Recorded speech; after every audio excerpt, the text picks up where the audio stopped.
Welcome to the Gameweek 33 team review.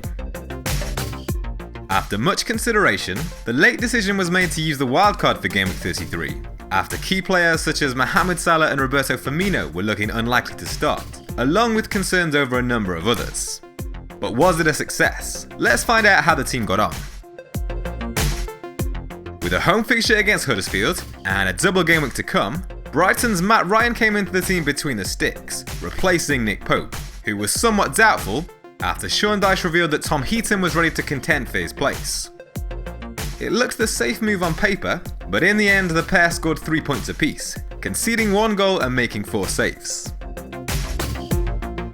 The wildcard defence was filled with so much promise, as Leicester and Chelsea hosted Newcastle and West Ham respectively, while Spurs travelled to Stoke, but the trio each conceded, accumulating a total of just 5 points between them. The Hammers equalised with just over 15 minutes to go, and only Everton, Leicester and Swansea took fewer than West Ham's 2 shots on target in Gameweek 33. Stoke's goal came from a mistake by Hugo Lloris, whose attempted clearance fell kindly for Diouf. It was a similar story in midfield, as Riyad Mahrez, Heung-min Son and Willian each failed to take advantage of what looked likely to be promising fixtures.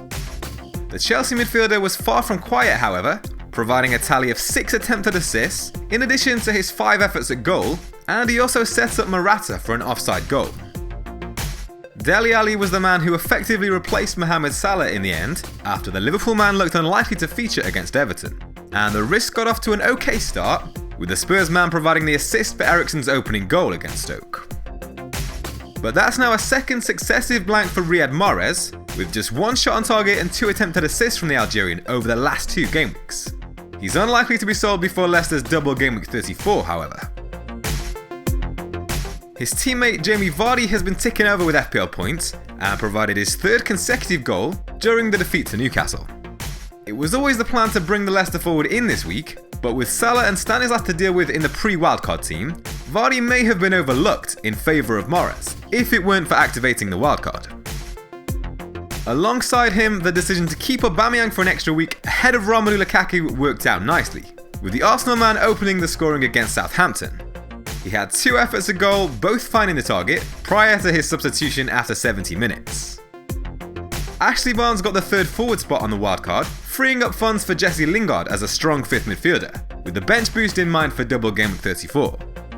Burnley scored twice during their win over Watford, and Barnes had 2 efforts from inside the box, but was unable to continue his goal scoring streak, having scored in each of his previous 4 games. A score of 42 points seems fairly underwhelming for a wildcard team, but the average this week was 10 points less, and it's seen a green arrow up from 26k to inside 22k. In the end, the pre-wildcard team wouldn't have done too badly, with Virgil van Dijk's clean sheet and Sterling and Shaqiri's assists, but the new team did narrowly outscore it. And there's the advantage of being able to assess Liverpool and Man City options with a free hit in Game Week 35, rather than relying on the players already in the squad.